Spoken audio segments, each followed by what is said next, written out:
Baik, teman-teman mahasiswa, sebelum saya masuk materi, ada yang sedikit berbeda hari ini karena saya buatkan link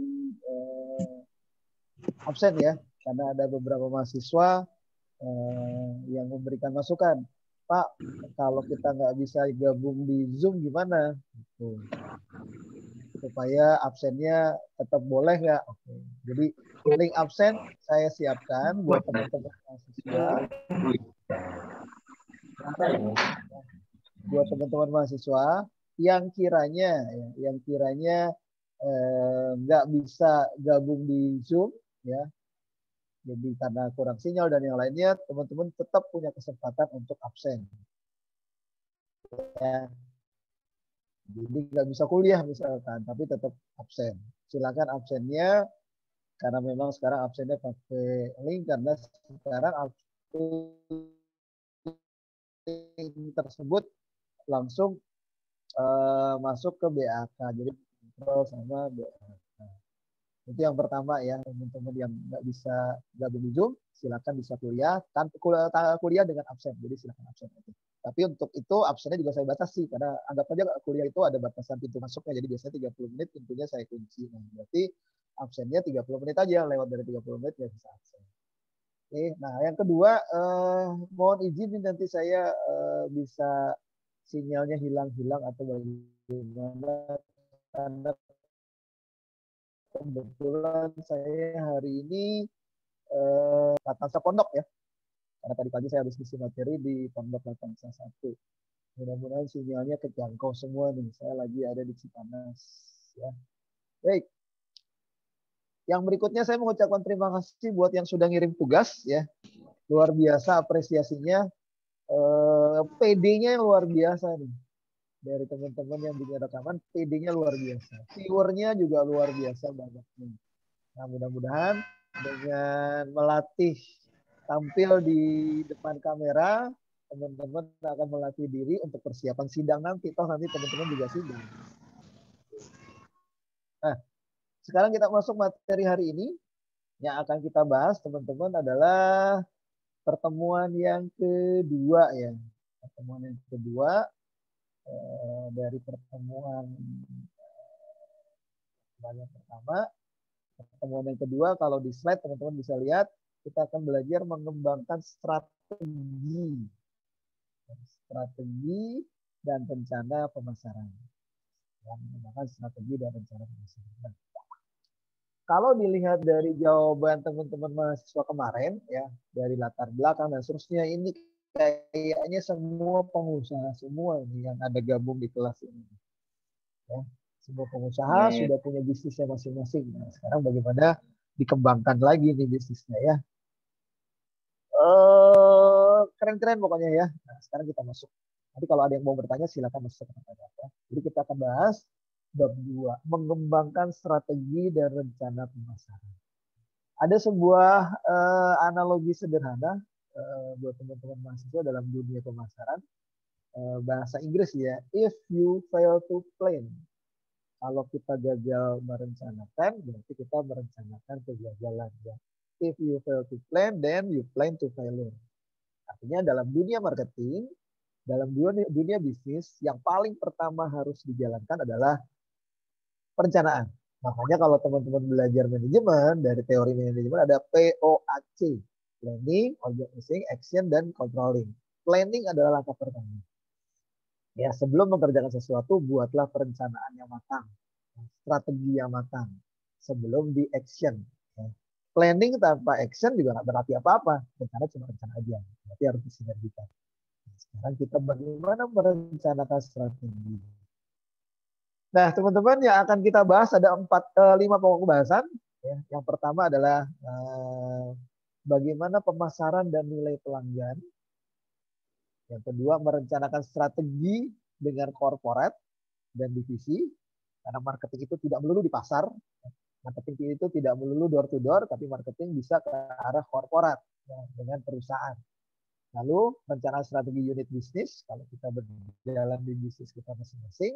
Lalu perencanaan produk, dan yang terakhir kerangka marketing plan. Nah, sekarang kita bahas yang pertama. Nah, yang pertama ini pesan sponsor, teman-teman. Mudah-mudahan slide-nya kelihatan ya. Saya tulis di sana, semua bisnis, ingat ya, semua brand, semua produk rawan lenyap, rawan hilang.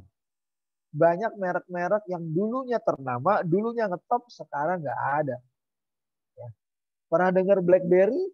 Pasti pernah dengar. Sekarang kemana? Hilang. Ya. Pernah dengar Hilang, Pak.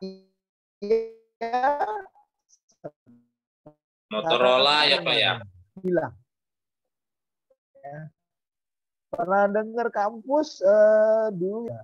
Kalau dalam hal kampus ada yang nggak ada. Bentar lagi juga ada beberapa kampus yang belum tikar. Itu dari dunia teknologi telekomunikasi, itu dari dunia kampus. Dari produksi yang lain juga banyak, ya, banyak yang lainnya.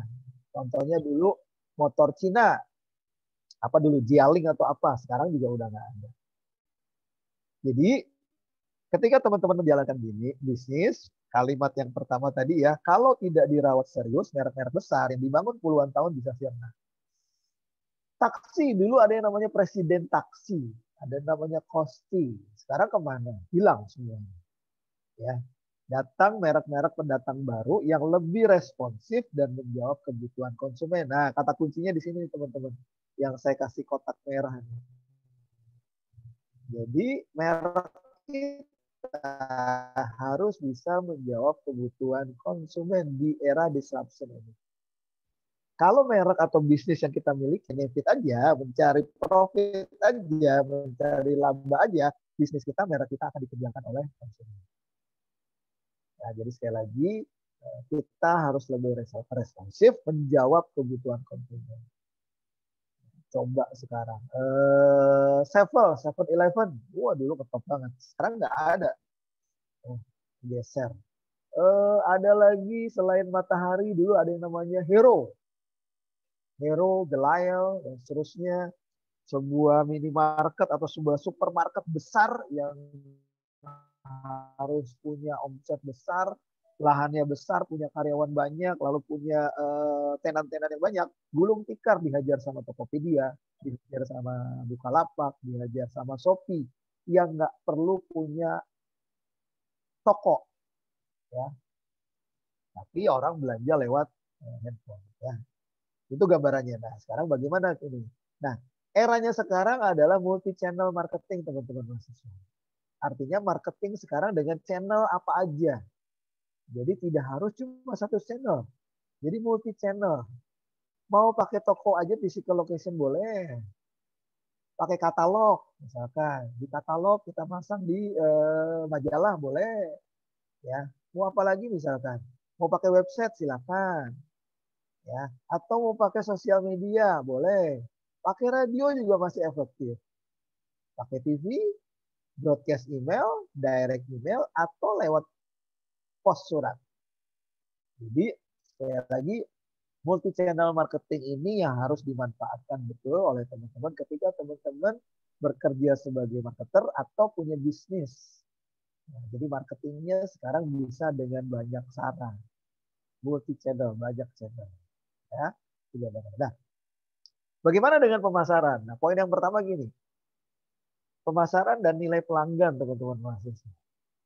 Pemasaran saat ini diletakkan pada awal perencanaan. Jadi pemasaran saat ini, kata kunci marketing adalah tadi sudah di awal, harus diawali dengan perencanaan yang amat matang. Itu kata kuncinya adalah memuaskan kebutuhan dan keinginan konsumen. Ya, jadi apapun bisnis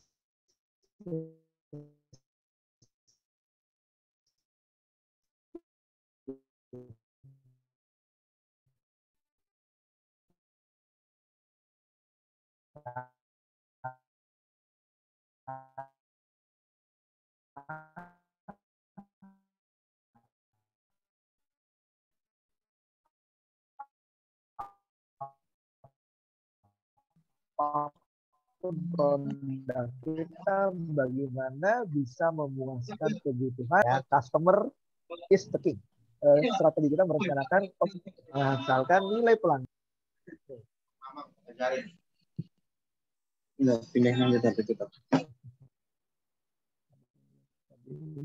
Nah, di ekonomi yang kompetitif sekarang, kemenangan itu dapat diraih dengan penghantaran nilai yang bagus. Jadi bagaimana kita bisa memenuhi kebutuhan pelanggan? Nah, ini caranya. Jadi fasenya ada 3, teman-teman. Yang pertama adalah memilih nilai. Yang kedua menyediakan nilai. Yang ketiga mengkomunikasikan nilai. Nilai apa? Nilai manfaat dari bisnis kita. Memilih manfaatnya apa? Menyediakan nilai manfaatnya dan mengkomunikasikannya. Nah, cara memilih nilai itu adalah dengan melakukan STP. Segmentasi, targeting, sama positioning.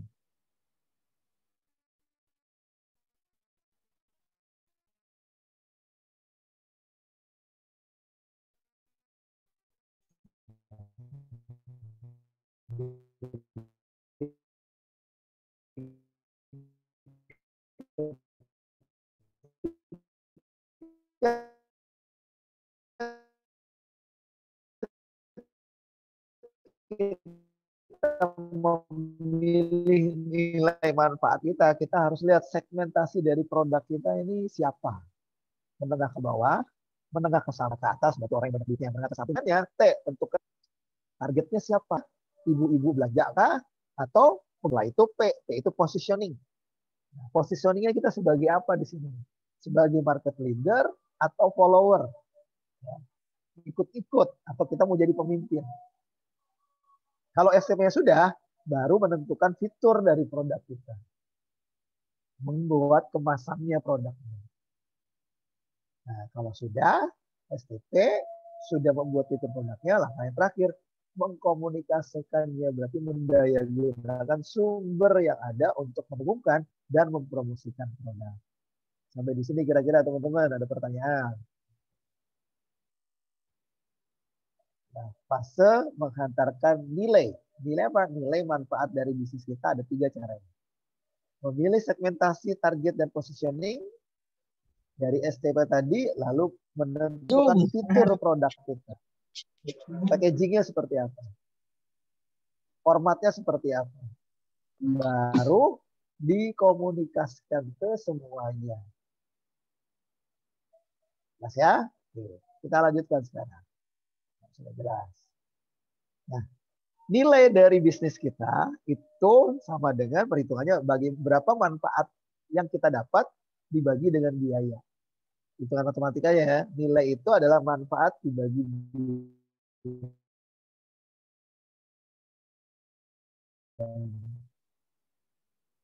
berapa manfaatnya, berapa profitnya dibagi dengan biayanya. Selama nilainya plus, berarti manfaat dan biayanya kompak, berbanding lurus nih. Nah, kalau manfaat dibagi biaya ternyata nilainya minus, berarti ada yang harus dievaluasi dari biaya yang dikeluarkan atau biaya yang diterapkan. Nah, jadi kalau nilainya plus, berarti manfaat dan biayanya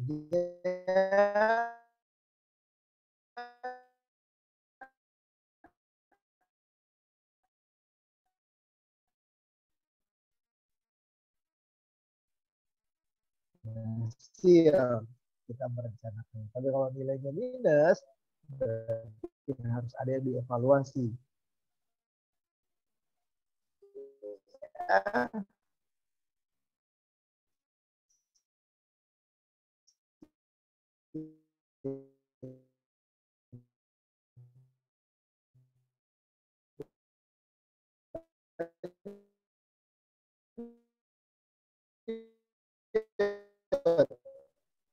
Nah,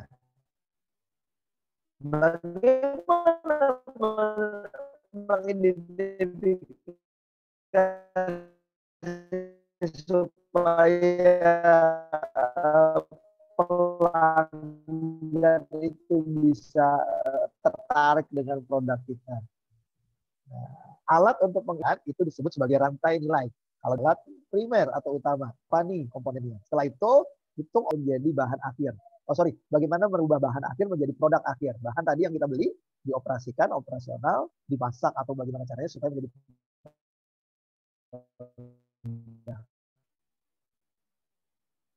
Lalu logistik keluar, terkirim ke konsumen. Ya, pengirimannya bagaimana? Sampai dengan memasarkan produk dan memberikan layanan produk. Layanan produk itu layanan purna jual. Artinya setelah sudah dijual, nah berarti sampai di situ kita harus melibatkan servis. Contohnya misalnya kendaraan, pasti ada purna servis, purna jual. Ya, elektronik juga seperti itu. Ini jangan lupa.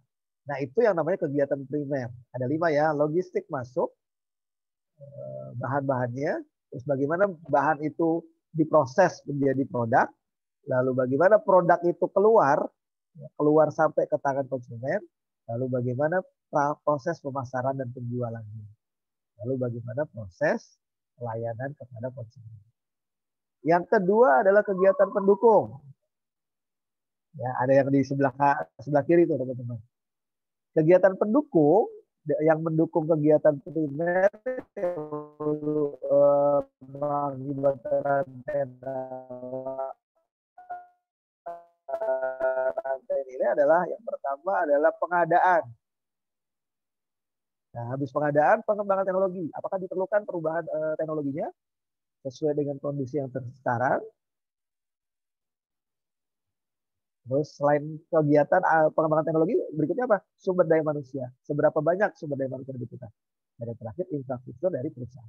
Nah, di antara kegiatan pendukung dan kegiatan utama, ini ada margin teman-teman, yang nanti dinilai. Nah, nanti kita bahas cara menghitungnya seperti apa. Ini teori dulu. Ini margin. Margin dari kegiatan pendukung dengan margin dari kegiatan utama. Ini cara untuk mengidentifikasi penciptaan nilai kepada pelanggan lebih banyak. Lanjut ya. Nah, sekarang saya mau ajak diskusi teman-teman semua. Ya, saya ajak diskusi. Tadi sudah teorinya, sekarang diskusinya nih. Menurut teman-teman semua, apa sih yang membuat konsumen itu membeli produk kamu? What makes consumer buy your product? Kalau kamu punya barang, apa yang membuat konsumen beli barang kamu? Kualitasnya kali Pak. Kualitasnya, apa lagi? Kualitas, kuantitas. Kualitasnya Pak, kualitas. Kualitasnya. Kualitas. Gak ada yang lain? Kebutuhan Pak, kebutuhannya Pak. Kebutuhan barangnya banyak Pak. Kita terhadap konsumen, hubungan emosional bisa jadi ya karena itu teman Kebutuhan, kita. Pak. Etika kita kepada konsumen standar. Ya, hubungan Pak. Ya. Nah, Hubungan karena itu. Hubungan ya. Iya. Oke, terima kasih atensinya. Nah, sekarang kita evaluasi ya. Kalau tadi itu kan menurut perasaan jawabannya. Perasaan gue orang beli ini karena kualitasnya, perasaan gue karena hubungannya. Nah, gini. Kalau sekarang kita belajar mengukur semuanya dengan ilmu, teman-teman ya. Karena kita sedang belajar dasar marketing, jadi nggak bisa pakai perasaan. Yang pertama, ya ada 3 nih alasan konsumen itu membeli produk kita. Yang pertama ya, karena produknya, kualitasnya tadi betul.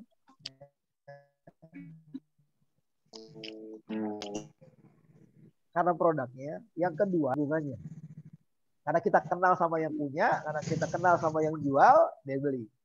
Aduh, gue kasihan nih. Dia udah nawar-nawarin asuransi. Kasihan nih temen kalau nggak dibeli. Nah, ini karena penjualnya. Saya nggak beli produk itu. Ada sales nih, kita lagi makan. Terus ada sales datang minyak wangi. Kebetulan salesnya mahasiswa. Mahasiswa, Pak, boleh dong, tolong beli dong Pak. Saya belum closing nih. Nah, saya nggak ngeliat produknya. Saya ngeliat penjualnya. Penjualnya mahasiswa. Kamu mahasiswa di mana lah, Tansa? Oh ya udah sini deh, bantuin. Nah, kan gitu. Nah, yang ketiga karena perusahaannya. Ya, karena perusahaannya. Contohnya, saya nggak akan beli mobil kalau mereknya bukan Toyota misalkan. Saya nggak akan beli motor kalau mereknya bukan Honda. Nah, itu karena perusahaannya. Ya, jadi yang membuat konsumen membeli produk itu, kalau nanti Anda punya bisnis, ya harus dinilai dari 3 poin ini. Dievaluasi, direview, ya buat statistik. Dia beli itu karena produk kita yang bagus, atau karena salesnya yang pintar menjual, atau karena nama perusahaan kita. Nah, kalau dia belinya karena produknya, berarti yang kita betulin bagus-bagusin adalah produk brandnya. Mereknya kita kuatin.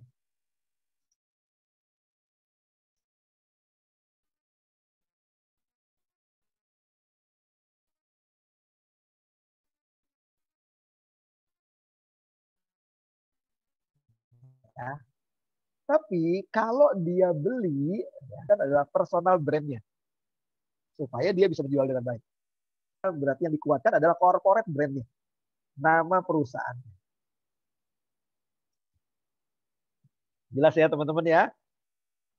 Jadi kita evaluasi nih. Di bisnis kita, orang membeli karena apa? Karena kalau karena produknya, berarti kita poles tuh produk brandnya. Makin mengkilat.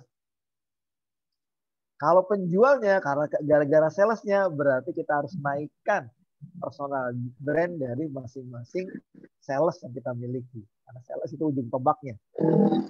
Jadi dia nggak beli produknya, tapi dia beli karena penjualnya. Nah, pertanyaan berikutnya misalkan. Ya, pertanyaan berikutnya. UKM nih, yang ada di negeri kita kan banyak banget tuh UKM di pinggir-pinggir jalan, jualan pisang goreng dan seterusnya. Jual yang lain. Pertanyaannya, perlukah branding UKM? Ayo, teman-teman. Perlu branding nggak UKM? Perlu. Perlu ya? Sip. Karena branding perlu. Nah, Perlu, sekarang Pak. pertanyaan, oke, brandingnya yang mana? Nomor 1, 2, atau 3? UKM. Nomor 1, Pak. Nomor 2. Nomor 1, Pak. Satu, Pak. 1, Pak. Nomor 2. Nomor 1, Pak. Itu Nomor 2, Pak. Satu, Pak. Satu dan dua, Jualnya. Pak. Nomor 2. Oke. Nomor 1, Pak. Siap, kita belajar ya. Kita belajar ya. Gini teman-teman semua. Antara 1 dan 2 semuanya benar. Ya, semuanya benar.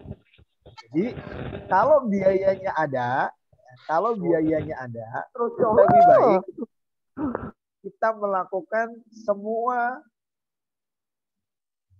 brandnya dibetulin. Corporate-nya juga, personalnya juga, produknya juga. Kalau budgetnya ada. Ya. Jadi kalau perusahaan budgetnya ada, yang digedein produk brandnya, personal brandnya, corporate brandnya. Selektif di antara 1, 2, dan 3. Contoh ya. Pekan lalu sudah kita bahas.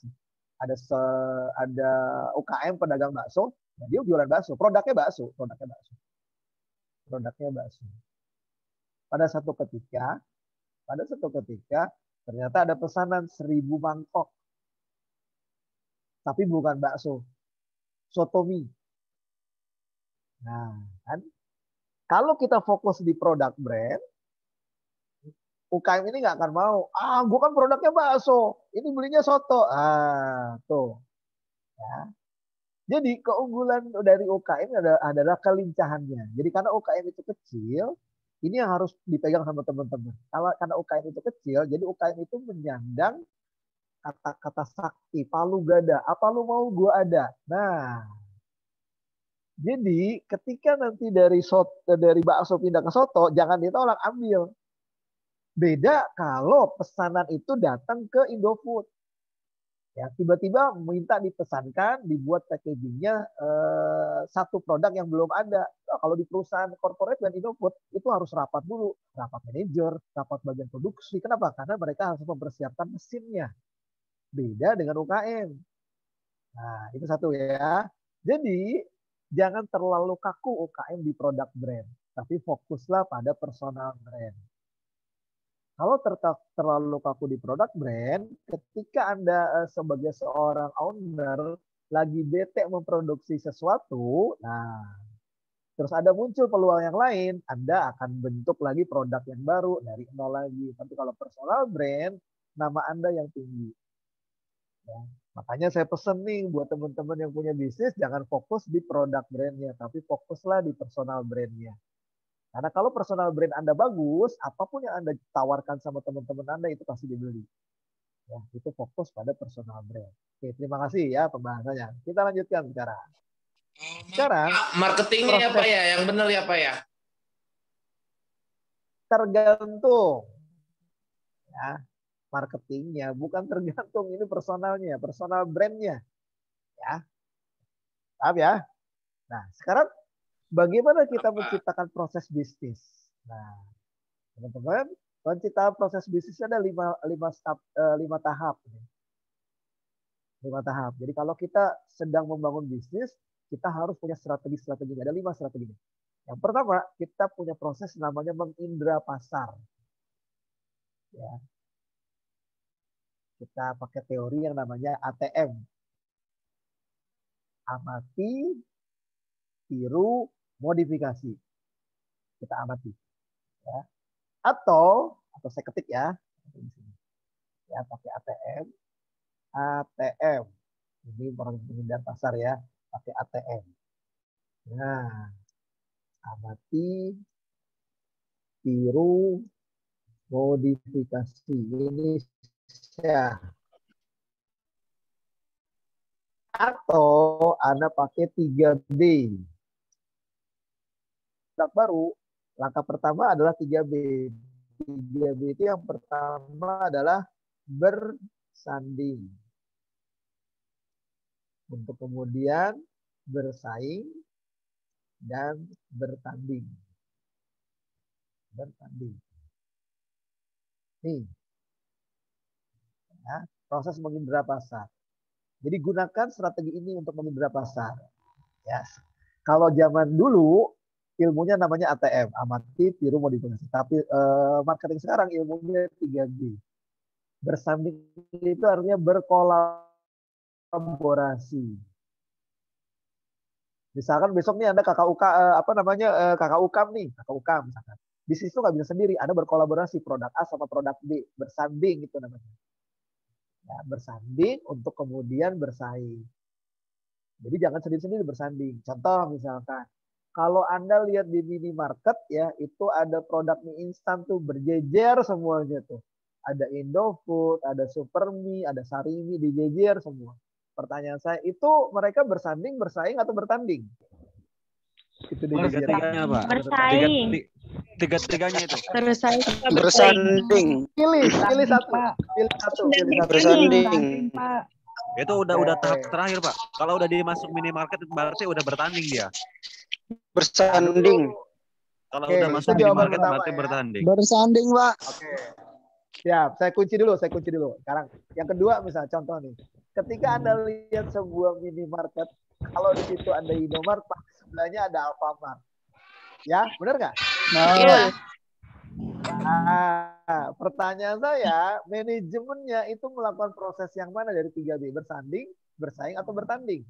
Bersaing. Bersaing. Bersaing, Pak. Bersaing, Pak. Bersaing. Bersaing. Bertanding, Pak. Bertanding, Pak.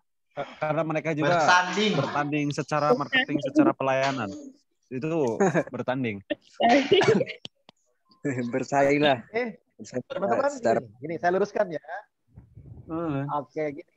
Oke, teman-teman itu melihatnya dari sisi sebagai orang luar, bukan dari sisi manajemen. Nah, sekarang tolong teman-teman berpikir dari sisi manajemen. Seandainya teman-teman manajernya Alfamart, Bapak iya. manajernya Indomart, ada teman di situ, ya, atau teman-teman sebagai manajernya Indofood, manajernya Supermie. Nah, kalau teman-teman manajer itu bukan bertanding, itu bukan bersaing, tapi mereka bersanding, teman-teman. Karena bisnis itu yang pertama caranya adalah bersanding. Di mana ada kompetitor, dia tempel. Nah, itu namanya bersanding. Stepnya. Jadi kita melihatnya bukan sebagai konsumen, kita melihatnya sebagai orang dalam. Saya manajer nih. Nah, begitu lihat Indofood, saya tempel di situ. Dalam rangka bersanding, saya sandingkan.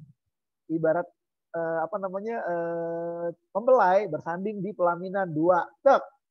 Nah, setelah bersanding, mereka berdua bersaing, bertanding. Siapa yang berkuasa di rumah, kan gitu. Suami atau istri.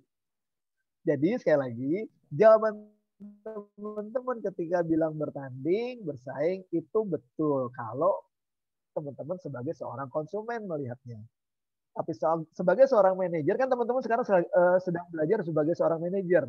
Mereka bukan bertanding, mereka bukan bersaing, tapi mereka bersanding. Ya, berkolaborasi. Karena sekarang eranya kolaborasi. Paham ya sampai di sini ya teman-teman ya. Melihatnya bukan dari sisi konsumen, tapi melihatnya dari sisi manajer. Jadi oh di situ ada toko nih. Niatnya niat disandingkan, dikolaborasi. Dalam upaya bersaing dan bertanding. Gitu ya. Itu yang pertama. Itu namanya proses mengindra teman-teman. Ya, mengindra pasar. Yang kedua, proses realisasi penawaran baru. Jika ada dari penawaran-penawaran kerjasama hasil dari indera pasar, nah itu baru step yang tadi disebut bertanding.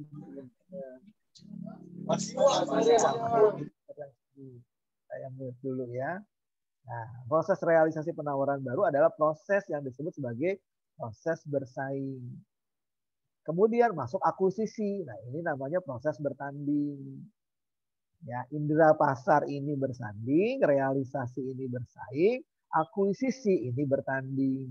Nah, begitu sudah lihat kompetitor seperti apa, nah dia akuisisi pelanggannya dengan cara promosi yang gencar-gencaran. Ada diskon di sini, ada diskon di sana, nah ada bonus ini, ada bonus di sini, itu akuisisi pelanggan. Dalam rangka B yang ketiga, bertanding. Ya.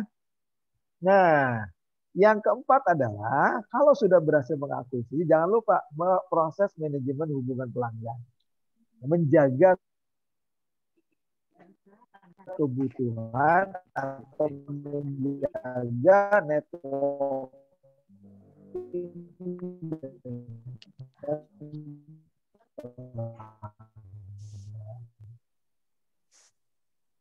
Untuk apa? Untuk pemenuhan kebutuhan di sini.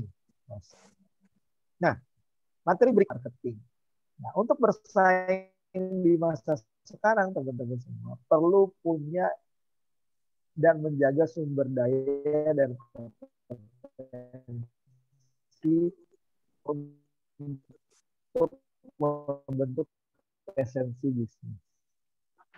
Ada 3 nih, teman-teman. Kalau mau jalanin bisnis karakternya, produk Anda harus punya packaging kemasan yang sulit ditiru oleh pesaing.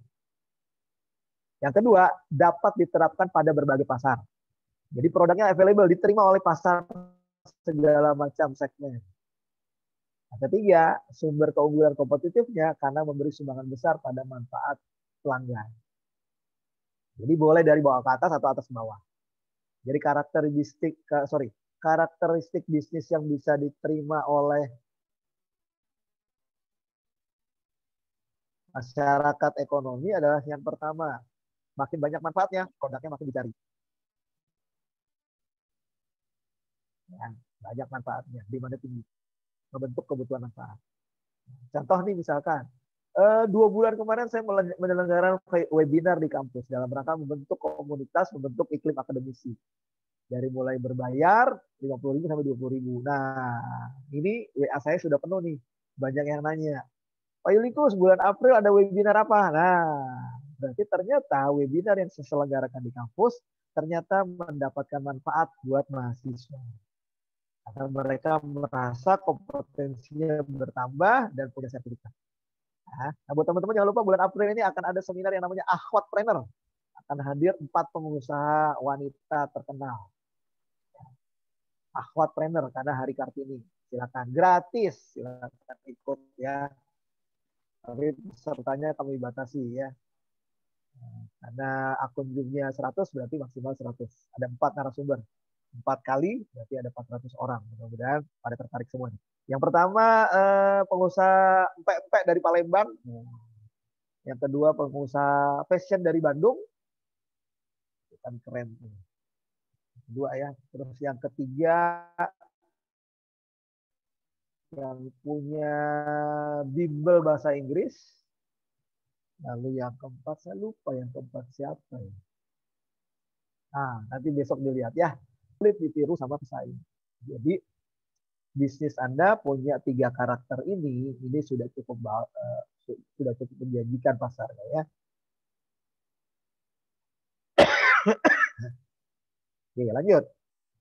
Nah, orientasi pemasaran holistik dan nilai pelanggan. Holistik itu cakupan ya. Jadi, ketika kita menjalankan bisnis, nah, teman-teman untuk menilai pelanggan ada 3 nih. Kita eksplorasi dari manfaat bisnis kita, atau kita menciptakan manfaat dari bisnis kita, atau kita menghantarkan manfaat bisnis kita. Nah, tinggal dilihat tabelnya nih. Kalau kita mau eksplorasi manfaat bisnis kita, berarti lihat pilihannya. Mau fokus sama pelanggan, berarti kita melihat ruang kognitif dari kepala dari pelanggan. Kebutuhannya apa. Kalau kita fokus pada kompetensi intinya, berarti kita lihat saingannya kita di manfaat itu siapa aja. Nah, kalau kita mau jaringan kolaborasi, kita mau bekerja sama sama siapa untuk mengeksplorasi manfaat kita. Ini yang pertama. Nah, kalau kita mau menciptakan manfaat baru, produk baru, berarti fokus kita ada 3. Kepada pelanggan, nah, apakah produk kita manfaat juga besarnya? Nah, kalau kompetensi inti berarti manfaat kita lihat wilayahnya, segmentasinya di mana. Dan kolaborasi dengan mitra bisnis, karena kan dia sendirian. Bagaimana kalau nilai pelanggannya kita mau menghantarkan nilai manfaatnya di transfer? Nah, fokusnya kalau pelanggan berarti komunikator. Kalau kompetensi adalah pada internal, salesnya kita perbaiki. Bagaimana sales itu bisa mendeliver nilai-nilai produk kita ke konsumen. Kalau kolaboratif, kita memanage dengan mitra bisnis. Oke, sampai di sini dulu. Silakan kalau ada yang mau tanya, saya mau minum dulu. Di Cipanas ini dingin juga ya. Ada yang dari Pondok Pesantren Latansa, teman-teman?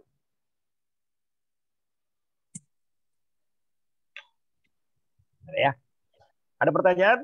Ajis, Pak. Ajis. Banyak, Pak. Pak. Banyak. Oke, nggak ada ya? Lanjut nih. Izin bertanya, Pak. Silakan. Silakan. Ayo, Kang. Misal ini, Pak ya. Kita masalah personal produk gitu, Pak.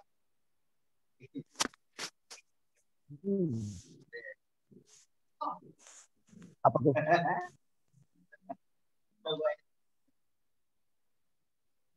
Ini mah jelek, kunyuk. Hilang yang nanya.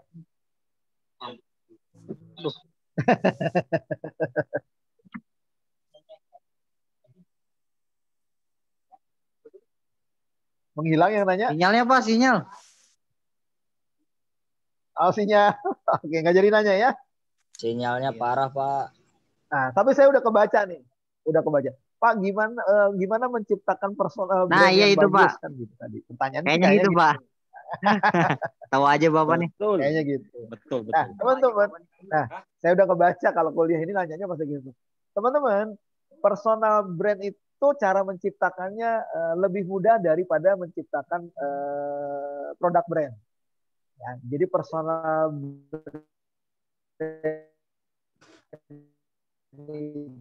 itu gini. Antum tuh mau dikenal orang sebagai apa? Nah, itu cara menciptakan personal brand. Kalau antum mau dikenal orang sebagai orang yang humanis, murah senyum, nah personal brandnya di situ dinaikin, jangan pernah marah-marah. Jadi kita mau dikenal sama orang sebagai orang yang seperti apa, itu yang namanya personal brand. Ya. Jadi lebih kepada dirinya, bukan kepada produk. Paham di sini namanya personal brand itu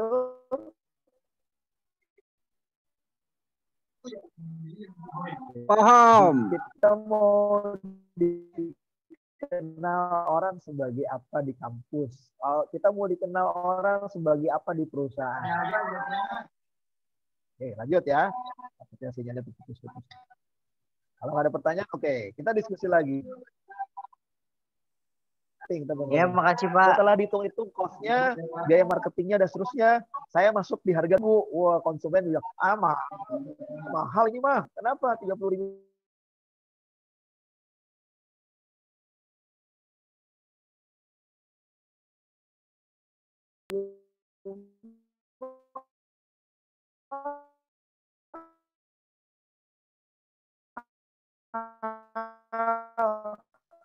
Karena di toko sebelah ada 10.000. 10.000 mahal. Nah, tapi setelah kita hitung-hitung dan harus terjual di marketingnya. Jadi artinya udah dihitung, nilai cost-nya udah segini 30.000 nggak bisa turun lagi. Nah, berarti kita harus punya strategi. Strateginya apa? Kita buat seperti ini. Ya, umpan atau pancingan.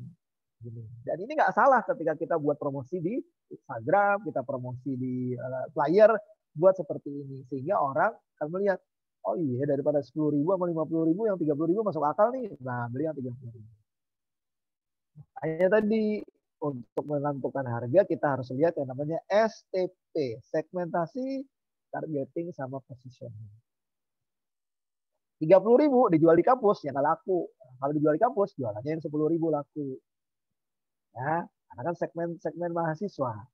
Nah, 30.000 kalau dijual di pondok pesantren laku. Kenapa? Karena mereka nggak ada pilihan lain. Mereka pasti beli ini 30.000. Nah, kan gitu.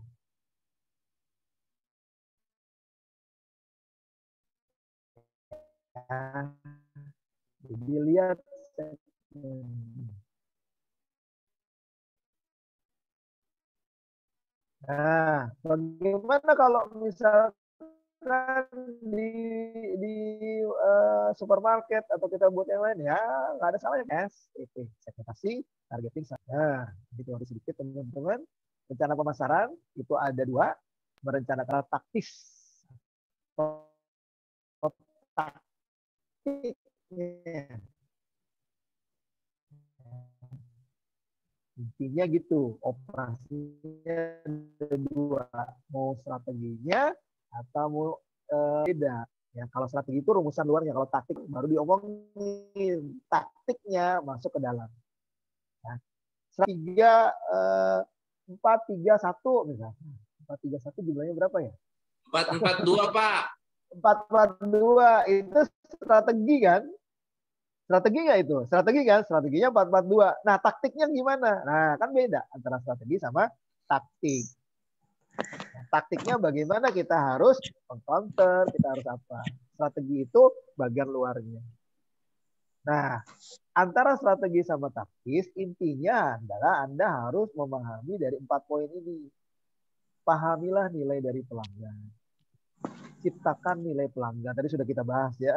Hantarkan nilai pelanggan dan menangkap nilai pelanggan. Jadi materinya diulang-ulang tadi. Kata kuncinya tetap sama, yaitu seberapa besar manfaat bisnis kita buat pelanggan.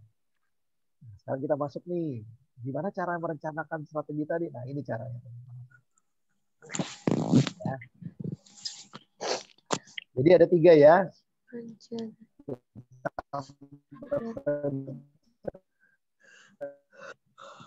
Nah,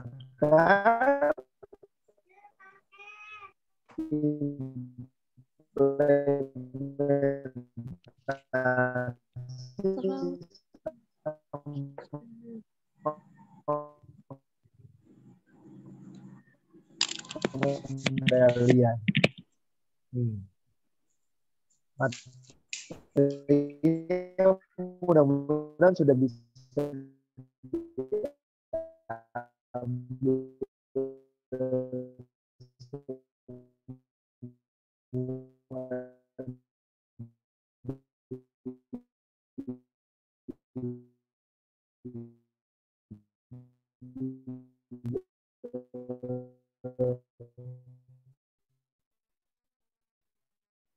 Wah, ada yang nguap. Masya Allah, udah ngantuk teh. Nguapnya. Nah, teman-teman ya, apalagi kalau teman-teman punya tingkat divisi. Tingkat divisi itu masuk ke posida dana. Divisi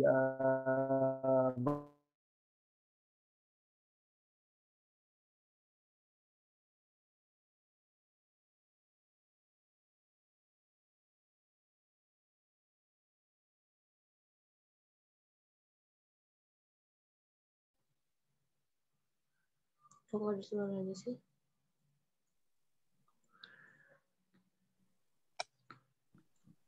Woi, kemana? ya. Sorry, putus ya. Ada yang marah-marah, ada yang marah-marah. Putus, Pak. Kaget Pak. Aduh. Mati lampu. Lagi seru-serunya. Jaringannya susah nih di sini. Saya biasa siaran di Depok.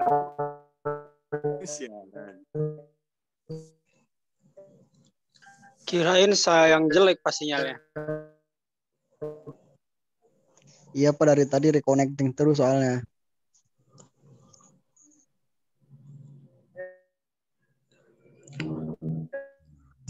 Sinyalnya ke 4 geledek.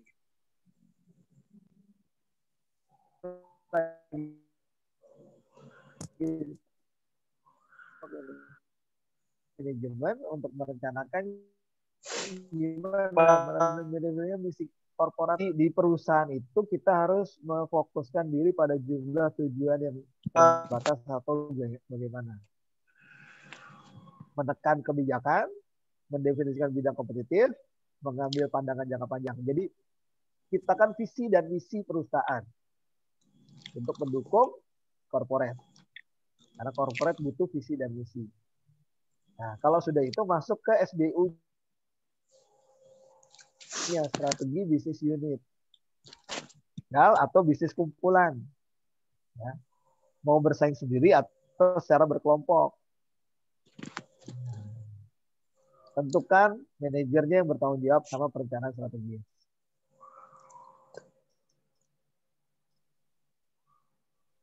Ini di perusahaan, bukan di UKM, ya, perusahaan besar. Nah, baru untuk pemberdaya, masih untuk menilai peluang dari teori ya, kalau kurang paham bisa. Saya selesaikan materi saya sampai di sini.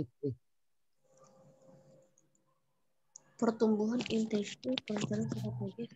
Jadi untuk strategi intensif perencanaan strategi korporat divisi ini ada 4 tabel teman-teman. Ada 4 tabel atau 4 komponen.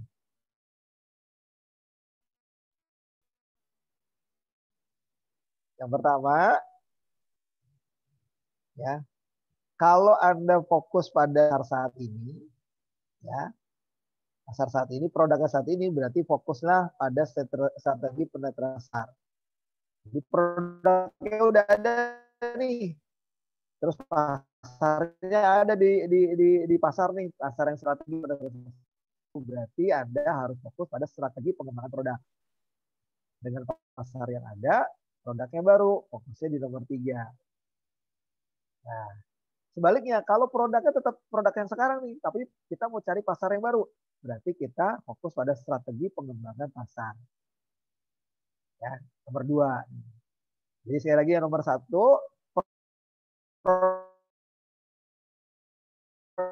produknya sudah ada, pasarnya sudah ada. Nah, yang di produknya udah ada nih, tapi di pasar ini sudah titik jenuh, kita mau cari pasar yang baru. Berarti fokusnya pada strategi pengembangan pasar. Nah, yang ketiga, produknya pasarnya masih yang lama, tapi kita mau ciptakan produk baru, berarti fokus pada strategi pengembangan produk. Nah, yang menantang adalah produknya baru, pasarnya baru. Nah, itu namanya strategi diversifikasi.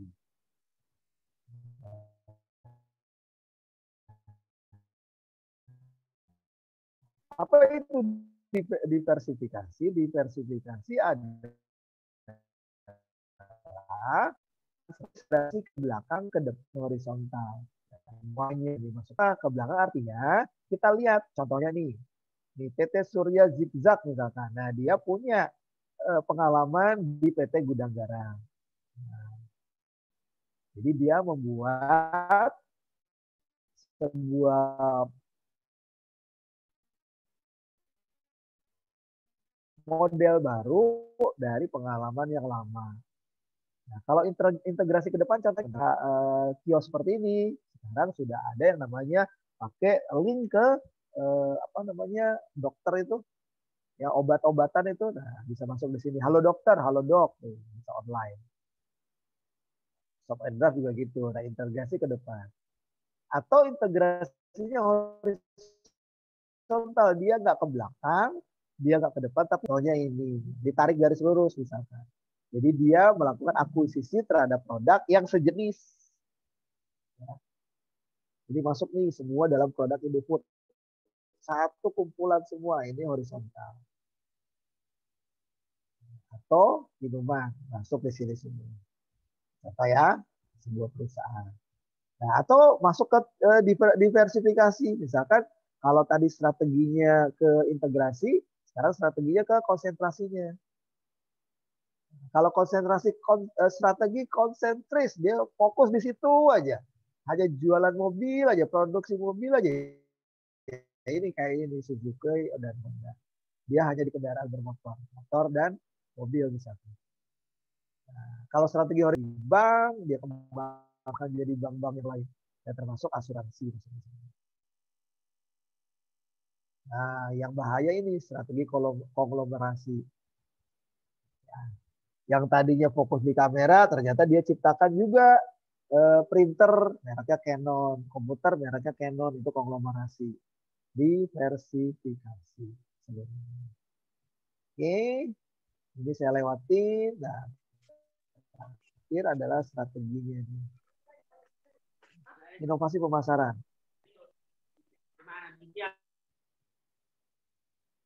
Nah, ini dibaca ya. Menghindari judul yang inovasi. Oke, sebenarnya menghindari judul yang inovasi. Jadi nggak boleh pakai kata-kata inovasi nih. Orang kalau produk jangan ke sini. Lalu menggunakan sistem pertemanan. Segera menentukan ukurannya. 4 membidik sasaran. Lalu 5 mendapatkan data mendukung insting Anda. Oke, saya punya video teman-teman. Tolong disimak videonya ya. Mudah-mudahan audionya kedengaran. Saya masukin. Ini ya. Ini ada video. Silakan.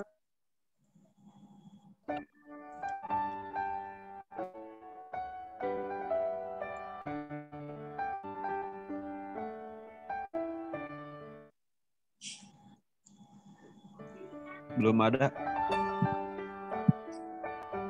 Udah ada nih Pak. Pin one interaction.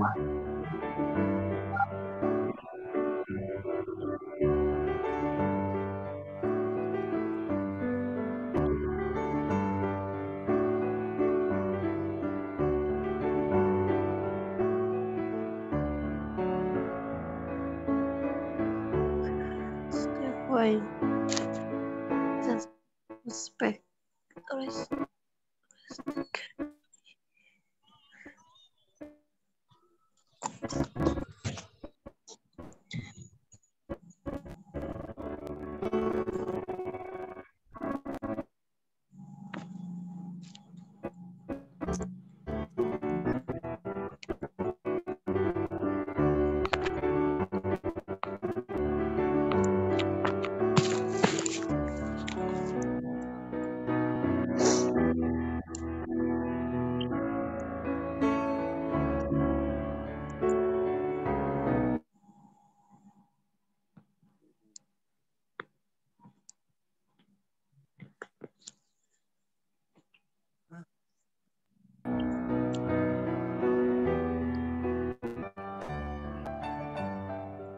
Oke. Ya, 6 strategi kepuasan konsumen. Ya.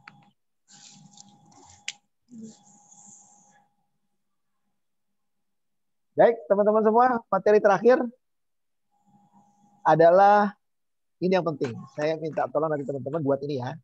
Buat perencanaan strategis unit bisnis dari teman-teman semua. Terserah bisnisnya apa aja, terserah.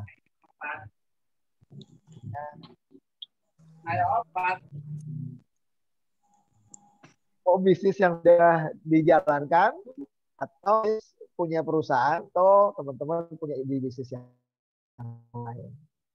Ya, jadi tolong buatkan perencanaan strategis unit bisnis masing-masing dari Anda. Dimulai dari misi bisnisnya. Jadi bisnis apa misalnya? Bisnisnya pendidikan kampus Latan Samasiro. Nah, misalnya misi bisnis Latan Samasiro itu apa? Lalu setelah itu analisa SWOT-nya. Ya, analisa SWOT ada 2. SWOT itu kan strength, weakness, opportunity, sama threat. Nah, lihat di analisis internal kekuatan dan kelemahannya apa. Lalu eksternalnya peluang dan ancamannya apa. Nah, ini dia SWOT-nya. Jadi coba Anda analisa bisnis yang sudah berjalan atau bisnis milik Anda atau bisnis apa aja terserah. Nanti saya review ya. Jadi kita mencoba melihat mengevaluasi bisnis. Lalu yang kedua, ini step yang kedua adalah memformulasi tujuan. Ditulis nih, tujuan bisnis ini apa sih? Anda cari tahu tuh. Tujuan itu harus diatur berurutan mulai dari yang paling penting sampai yang tidak penting. Harus realistis dan harus konsisten. Ya, menurut Anda aja. Setelah itu strateginya apa yang diterapkan oleh perusahaan tersebut atau bisnis tersebut. Ada strategi generik, ada strategi aliansi strategi. Nah, silakan dikulik di sana. Ya. Sekedar contoh gambarannya ini ya. Oke, paham ya? Ya. Oke. Satu lagi tips buat Anda. Tips buat Anda ya, tips untuk mengembangkan bisnis di masa depan, ya perencanaan bisnis buat Anda ya di luar dari materi. Yang pertama kalau Anda punya bisnis, tadi ya, setelah dari materi kita ada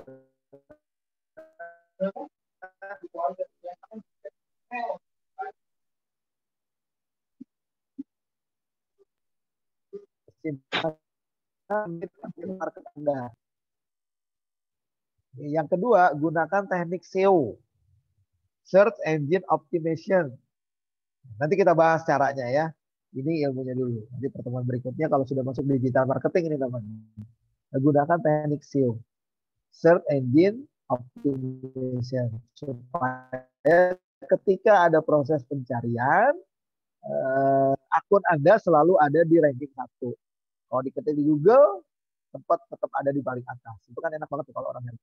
Nah, gunakan teknik SEO. Jadi perencanaan marketing yang pertama kenali target pasar, yang kedua gunakan teknik SEO, yang ketiga adalah pakai teknik inbound marketing. Ya, inbound itu bagaimana membuat konsumen itu tertarik datang ke website kita.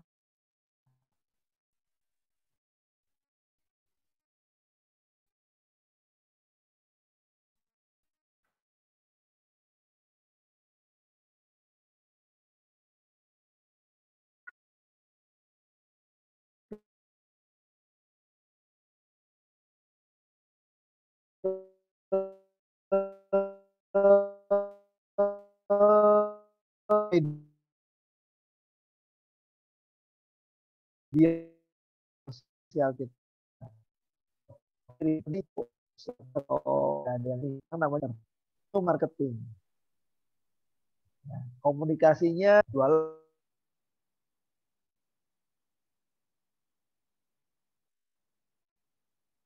konsumen bisa berinteraksi dengan kita lewat media. Terus customer come to you, inbound tuh. Customer akan datang sendiri ke kita. Tadi pakai SEO ya. Lalu marketer provide value. Jadi marketer akan punya nilai yang tinggi di sini. Ya. Lalu marketer juga bisa meningkatkan value-nya dia ketika dia berbisnis. Dan yang keempat adalah gunakan yang namanya SEM. Tadi SEO, ini SEM. Search Engine Marketing. Pakai iklan Google, Facebook Ads, atau yang lain. Ini SEM ya. Oke, ini tugas buat Anda. Ya, buat perencanaan strategi unit bisnis. Oke teman-teman, hari ini ada pertanyaan untuk materi perencanaan bisnis yang kurang paham atau mau diskusi apa? Mangga. Ada Pak, izin bertanya Pak. Nama Muhammad Gempur. Silakan. Silakan. Kembali ke awal lagi Pak, tidak apa-apa Pak. Kembali ke awal lagi. Slide yang mana? Oke, enggak, maksudnya tidak apa-apa Pak, tidak apa-apa. Nanti maksudnya aku mau nanya tentang masalah bersanding tadi Pak. Tadi kan ada semisal Alfamart dan Indomaret, kalau kita lihat dari sisi manajemen itu kan masuk dalam kategori bersanding. Tuh. Halo. Halo. Wah, hilang loh.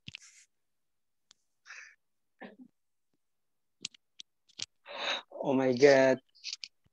Oh my god. Panas ngelag. Woi, leungit euy. Panas ngelag. Ya.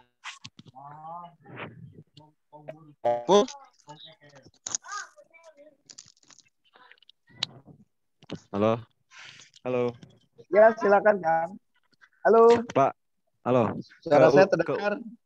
Ya, silakan. Tadi kan untuk dua minimarket sejenis Alfamart dan Indomart itu kan kalau dilihat dalam sisi manajemen kan bersanding, Pak. Ya. Nah, keuntungan bersanding itu untuk manajemen itu apa, Pak, keuntungannya? Kan kalau dilihat secara kasat mata kan Apalagi? itu bersaing lah. Tapi kalau dalam manajemen kan bersanding gitu. Nah, keuntungan bersanding itu dalam manajemen itu Ya. apa, Pak? Keuntungan bersanding dalam manajemen. Oke. Nah, ya. Siap, siap. Saya jawab ya, saya buka slide-nya. Nah, sip.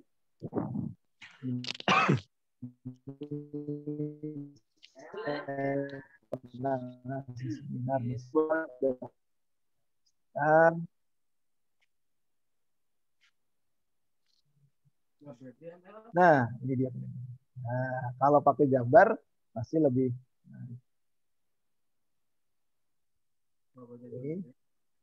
Kelihatan?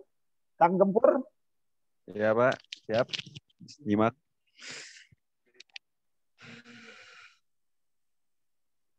Kelihatan ya? Lihat ya? Ya. Ya, siap. Kelihatan ya? Oke, sip.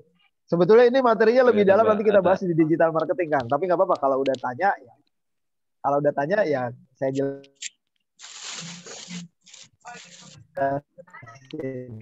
Jadi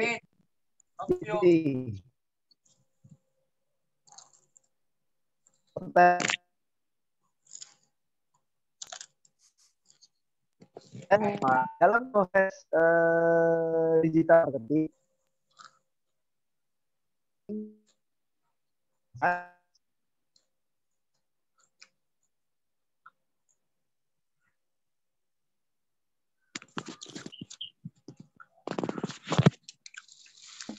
ya,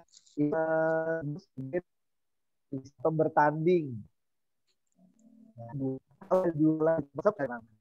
Bawalah kerabat kita punya bisnis. Di sini dulu di ya teman-teman. Jadi strategi bisnis yang pertama adalah bawalah tempat yang ramai.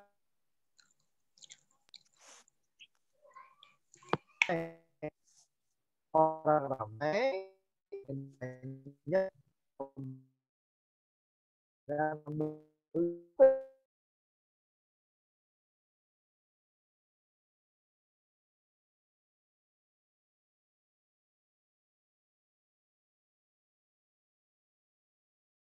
daftar ini. Kalau dilihat di mana di Udahan nih Bang kuliahnya. Itu adalah bersaing. Mereka bersaing harga, mereka bersaing dari sisi apa? Dari sisi rasa, dari sisi produk, packaging dan seterusnya. Kita ngelihatnya dari sisi komersial. Sementara dari sisi manajemen adalah dia bersanding di situ untuk menunjukkan kompetisi yang paling bagus seperti apa. Contoh gini, Kang. Contoh gini. Misalkan aku jualan, ya, Indomie semua. Nggak ada ABC, nggak ada mie Korea. Orang lama-lama akan bosan. Paham ya? Tapi ketika satu etalase diisi dengan ramainya, orang akan banyak pilihan. Kalau dalam hukum manajemen yang namanya hukum Pareto. Hukum Pareto itu 10, 5, 3, 1. Kita promosi ke 10 orang, ya, yang dengerin kita 10 orang. Yang tertarik 5. Yang tertarik 5, datang ke kita berhenti di Jadi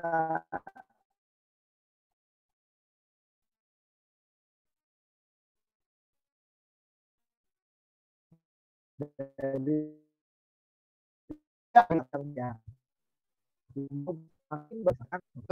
cukup puas jawabannya.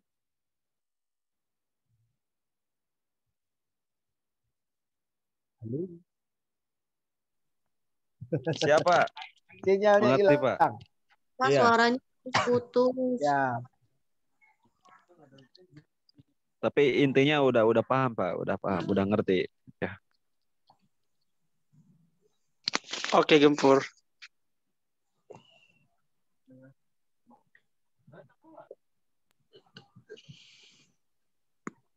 putih menciptakan pasal. Oh, saya mau nanya, Pak. Orang lain itu muncul gitu.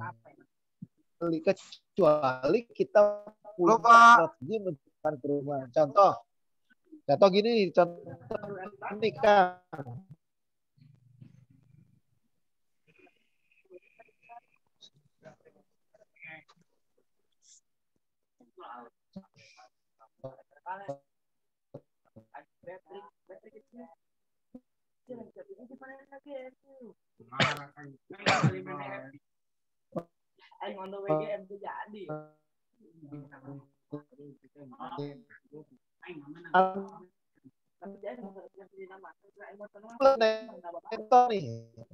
Coba kita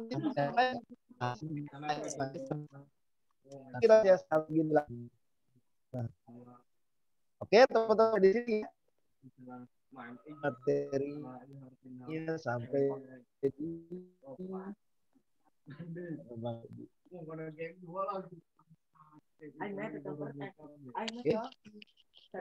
Baik, kalau ada pertanyaan, terima kasih akhirnya. Dua kali ya, Mas.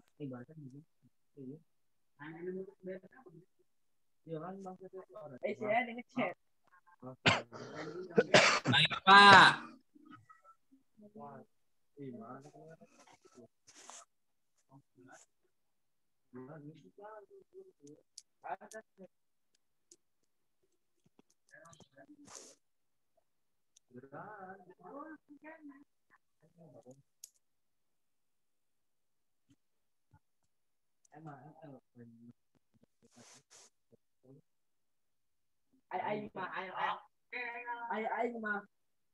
Aing mah hayang naikeun fakta. Beneran di SMP masa ngomong ML. Jarak eta anu mainnya ngobrol ML ngobrol. Woi, ngobrol lah berasa amat. Halo, boy. Aduh, budak. Oh my god. Angkat naon aja, Kita lagi di mana ini? Gempur, Java. puas teh gempur pertanyaannya. Jawabannya puas teh. Riwa geus lain puaskan bae mau jawabanna. Yang kuntul sepeting. Pak, masih ada nggak, Pak? Malam Jumat. Udah hilang. Ada itu ada tuh. Sukron, Bang Sukron. Pak. Jangan haliu Bang Sukron.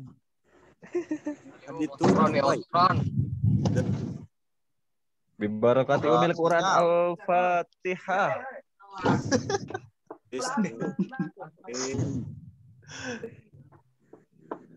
Pak, mau nanya serius itu aja. Pak. Lab. Udah ditutup. Can ditutup. Lagi udah keluar. Absen nih. Tadi bisa. Kehola tuh sabar. Absen masih awal mulai, woi. Tutup absen mah. Absen ngisi link, boy, dak. Jodol apa jodol? Oke. Jodol. Oke, semua. Gondras. Jodol. Gondras.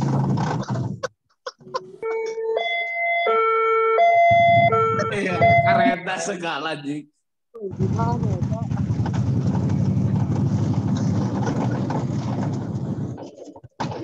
Suara keretan apa? Matra.